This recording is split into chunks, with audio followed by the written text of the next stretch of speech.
अस्सलाम वालेकुम। अवां मुझे यूट्यूब चैनल ॾिसी रहिया आहियो। मुंहिंजो नालो माशूक अली आहे। अॼु सिंध असेंबलीअ में 168 मेंबरनि मां 148 जॾहिं त इलेक्शन कमीशन ऑफ पाकिस्तान पारां 163 मेंबरनि जा नोटिफिकेशन जारी कया विया। 148 मेंबरनि जेको हलफ़ खयो आहे, आगा स्पीकर आगा सिराज दुरानी जेको उनखे हलफ़ खणायो आहे।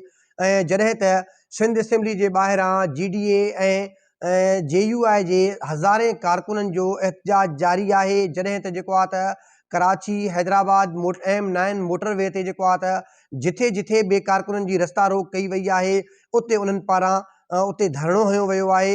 ऐं उन खां अलावा जेको आहे त शर्मनाक जेको वाक़िया पेश आया आहिनि, उहे जेका वीडियोज़ जेके साम्हूं आया आहिनि।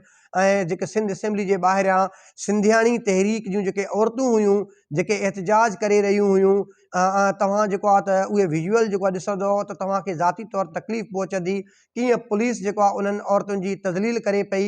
अचो त ही वीडियो ॾिसो।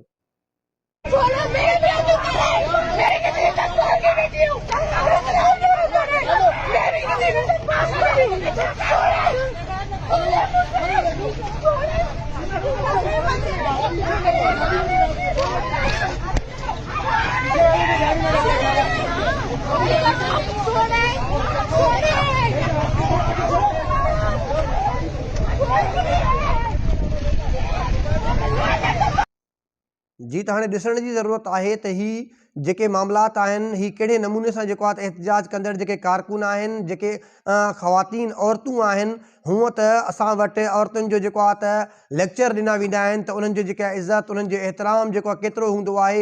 ऐं ख़ुदि जेको आहे त सिंध असेंबली में जेके औरत जेके मेंबर्स आहिनि, जेको आहे त उन्हनि खे बि ज़रे बराबरि बि जेको आहे त उन्हनि खे जेको आहे त जूअं बि चक नथी हणे त जेको ॿाहिरि जेको असेंबली जे ॿाहिरि जेके सवें जेके औरतूं आहिनि, जेके रवा जिन खे पातल आहिनि, जेके औरतूं ॿाहिरि जेको एहतजाज करे रहियूं आहिनि, कीअं उन्हनि खे जेको आहे त वारनि खां वठी गीलियो वञे पियो, उन्हनि जी तज़लील कई वञे पई। उन्हनि जे लाइ कंहिं बि ॻाल्हाइण जे लाइ वात में ज़बान कोन आहे।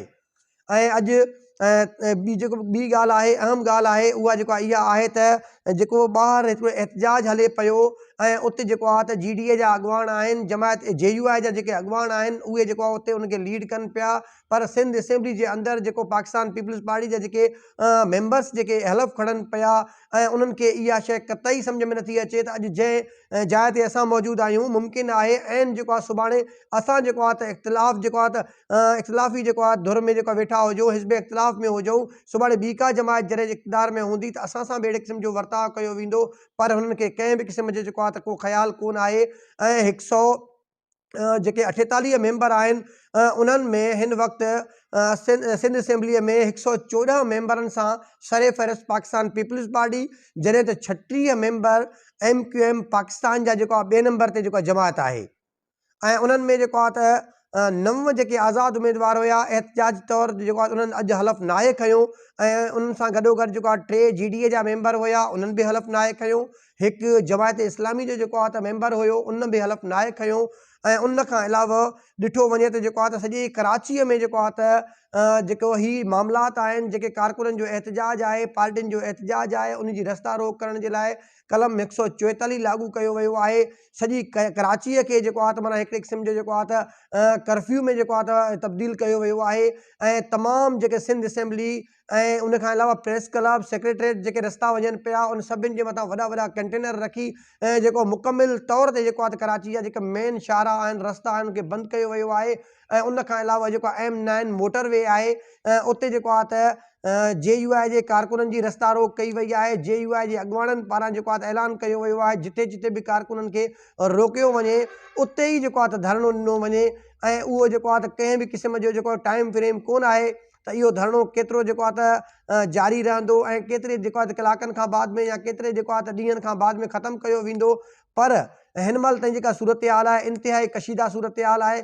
ऐं उन खां अलावा जेके GDA जा ख़ासि तौर ते फंक्शनल लीग जा जेके हुर आहिनि, उन्हनि जे मथां बि जेको आहे त पुलिस जो वहशियाणो तशदुद थियो आहे। सवें कारकुननि जूं गिरफ़्तारियूं थियूं आहिनि, औरतुनि जी गिरफ़्तारी थी आहे, उन्हनि जे मथां वहशियाणो तशदुद थियो आहे।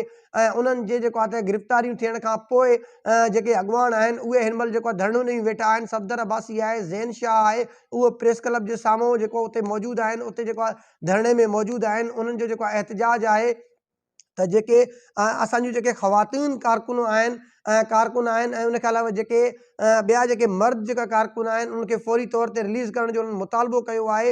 ऐं जेको आहे हीउ जेको मेंबर्स जिन हलफ़ कयो आहे सिंध असेंबली में MQM पाकिस्तान ऐं पाकिस्तान पीपल्स पार्टी जे मेंबरनि जेको हलफ़ कयो आहे क़तई तौर ते जेको आहे त उन्हनि खे जेको आहे त क़बूल करण लाइ तयारु कोन आहिनि।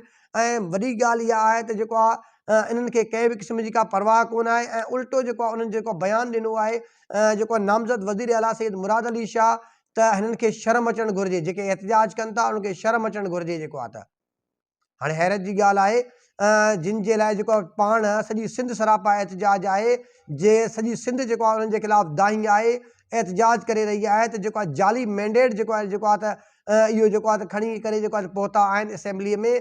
उहे जेको आहे त एहतिजाज कंदड़ जेके रोडनि ते वेठल जेके माण्हू आहिनि उन्हनि खे जेको आहे त चवनि था तव्हांखे शर्म अचणु घुरिजे। बहरहाल हाणे शर्म कंहिंखे अचणु घुरिजे उहो त वक़्तु साबित कंदो। ऐं ॾिसजे जेको आहे जीअं जीअं जेको आहे त डेवलपमेंट थींदी रहंदी तव्हां सां जेको आहे शेयर कंदा रहंदासीं। मुंहिंजो यूट्यूब ते जेको आहे चैनल आहे माशूक कोसो ऑफिशियल नाले सां, उनखे जेको आहे त सब्सक्राइब कयो, बेल आइकन जो बटन आहे उनखे दॿायो। ऐं उनखे अलावा जेको मुंहिंजो सोशल मीडिया ते पेज आहे माशूक अली खोसो नाले सां, उनखे वधि खां वधि फॉलो कयो, लाइक कयो, कमेंट कयो त जीअं अपडेट्स आहिनि तव्हां ताईं पहुची सघनि। पंहिंजे मेज़बान माशूक अली खोसो खे ॿिए प्रोग्राम ते इजाज़त ॾींदा। वॾी महिरबानी।